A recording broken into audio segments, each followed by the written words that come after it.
காயப்பட்ட நெஞ்சங்கள் உலகினில் கோடி, கனிவோடு தேற்றுவோம் கிறிஸ்துவை நாடி.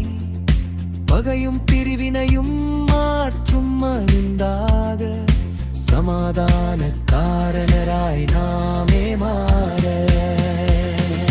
கரைந்திடுவோம், சுவை கொடுப்போம், கர்த்தரின் நாமத்தை உயர்த்திடுவோம். மனுஷரின் புகழை நாம் தேடாமல், மறைந்திருந்து கனி தந்து மகிழ்ந்திடுவோம்.